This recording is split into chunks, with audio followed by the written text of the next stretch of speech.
Kantara the legend 2022ರಲ್ಲಿ release ಆಗಿ sensation ಅಲೆಯನ್ನೇ ಮೂಡಿಸಿತು. ಆ ಟೈಮಲ್ಲಿ KGF, ಕಾಂತಾರ ಅನ್ನೋ ಸಿನಿಮಾಗಳು ವರ್ಲ್ಡ್ ವೈಡ್ ಸದ್ದನ್ನು ಮಾಡಿ ಪ್ರಶಂಸೆ ಗಳಿಸ್ಕೊಂಡಿತು. ಸೊ ಇದೀಗ ಕಾಂತಾರ ಚಾಪ್ಟರ್ 1 ವಿಶ್ವಾದ್ಯಂತ 7 ಭಾಷೆಗಳಲ್ಲಿ ರಿಲೀಸ್ ಆಗ್ತಾ ಇದೆ. ಸೊ ಇವತ್ತು ನಾನು ನೋಡಿದ್ದು ಕಾಂತಾರ ಚಾಪ್ಟರ್ 1 ಸಿನಿಮಾದ ಬಗ್ಗೆ. ಈ ವಿಡಿಯೋದಲ್ಲಿ ನಾನು ಕಾಂತಾರ ಸಿನಿಮಾಕ್ಕಿರೋ ಎಕ್ಸ್ಪೆಕ್ಟೇಷನ್ ಮತ್ತು ಇದರ ಕೆಲವು ಇಂಟ್ರೆಸ್ಟಿಂಗ್ ಪ್ಯಾರಾಗ್ರಾಫ್ಗಳ ಬಗ್ಗೆ ಮಾತಾಡ್ತೇನೆ. ಇನ್ನೇನು ಸ್ಟಾರ್ಟ್ ಮಾಡುವ. ಈ ಸಿನಿಮಾದಲ್ಲಿ ರಿಷಬ್ ಶೆಟ್ಟಿ ಅವರು ಸೂಪರ್ ವ್ಯೂಮನ್ ಪವರ್ ಹೊಂದಿರುವ ನಾಗಸಾಧುವಿನ ಪಾತ್ರದಲ್ಲಿ ಕಾಣಿಸಿಕೊಂಡಿದ್ದಾರೆ. ಈ ಸಿನಿಮಾದ ಒಂದು ವಾರ್ ಸೀಕ್ವೆನ್ಸ್ನ ನ್ಯಾಷನಲ್ ಮತ್ತು ಇಂಟರ್ನ್ಯಾಷನಲ್ ಎಕ್ಸ್ಪರ್ಟ್ಸು ಕೊರಿಯೋಗ್ರಫಿ ಮಾಡಿದ್ದಾರೆ. ಆ ಯುದ್ಧದಲ್ಲಿ 500 ಸ್ಕಿಲ್ಲೆಡ್ ಫೈಟರ್ಸ್ ಮತ್ತು 3000 ಜೂನಿಯರ್ಸ್ಗಳನ್ನ ಬಳಸ್ಕೊಂಡಿದ್ದಾರೆ. ಇನ್ನು ಈ ಸೀಕ್ವೆನ್ಸ್ನ 25 ಎಕರೆಗಳಲ್ಲಿ ಸೆಟ್ ಹಾಕಿ 50 ದಿನ ಶೂಟ್ ಮಾಡಿದ್ದಾರೆ. ಈ ಸಿನಿಮಾಗಾಗಿ ರಿಷಬ್ ಶೆಟ್ಟಿ ಅವರು ಕುದುರೆ ಓಡಿಸೋದು, ಕಲರಿಪಟ್ಟು ಮತ್ತು ಸ್ವಾರ್ಡ್ ಫೈಟಿಂಗ್ ಹೀಗೆ ಅನೇಕ ಹೊಸ ವಿಷಯಗಳನ್ನ ಕಲಿತಿದ್ದಾರೆ. ಜುಲೈ 7, 2025ರಂದು ಸಿನಿಮಾದ ಶೂಟಿಂಗ್ ಕಂಪ್ಲೀಟ್ ಆಗಿದ್ದು, ಸಿನಿಮಾ ತಂಡ ಸಿನಿಮಾದ ಕಥೆ ಬಗ್ಗೆ ಹೆಚ್ಚಾಗಿ ಯಾವುದೇ ಮಾಹಿತಿ ಬಿಟ್ಕೊಟ್ಟಿಲ್ಲ.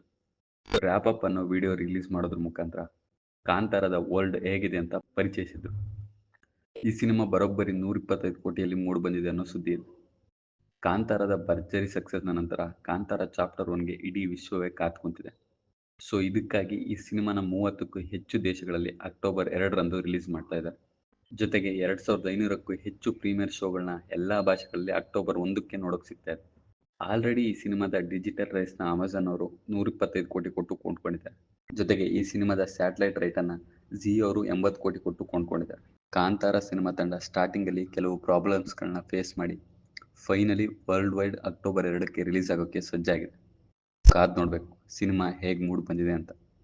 ಈ ಸಿನಿಮಾದ ಟ್ರೈಲರ್ ನಾಳೆ ರಿಲೀಸ್ ಆಗಲಿದ್ದು, ಸಿನಿಮಾದ ಟ್ರೈಲರನ್ನು ಹಿಂದಿಯಲ್ಲಿ ಹೃತಿಕ್ ರೋಷನ್ ಅವರು, ಮಲಯಾಳಂನಲ್ಲಿ ಪೃಥ್ವಿರಾಜ್ ಸುಕುಮಾರನ್, ತೆಲುಗಿನಲ್ಲಿ ಪ್ರಭಾಸ್, ತಮಿಳಿನಲ್ಲಿ ಶಿವಕಾರ್ತಿಕೇಯನ್ ಅವರು, ಜೊತೆಗೆ ಕರ್ನಾಟಕದಲ್ಲಿ ಕನ್ನಡದ ಜನತೆಯೊಂದಿಗೆ ರಿಲೀಸ್ ಮಾಡ್ತಿದ್ದಾರೆ. ಸೊ ಇದಿಷ್ಟು ಇವತ್ತು ನಾನು ನೋಡಿದ್ದು ಕಾಂತಾರ ಸಿನಿಮಾದ ಬಗ್ಗೆ. ಇನ್ನು ಈ ಸಿನಿಮಾಗಾಗಿ ನೀವು ವೆಯ್ಟ್ ಮಾಡ್ತಿದ್ರೆ ಯಾವ ವಿಷಯ ನಿಮ್ಮನ್ನು ಸಿನಿಮಾ ನೋಡೋಕ್ಕೆ ಮೋಟಿವ್ ಮಾಡ್ತಿದೆ ಅನ್ನೋದನ್ನು ಕಮೆಂಟಲ್ಲಿ ತಿಳಿಸಿ. ವಿಡಿಯೋ ಇಷ್ಟ ಆದರೆ ಮಾತ್ರ ಲೈಕ್ ಮಾಡಿ, ಸಬ್ಸ್ಕ್ರೈಬ್ ಮಾಡಿ, ಸಪೋರ್ಟ್ ಮಾಡಿ. Thank you. See you soon.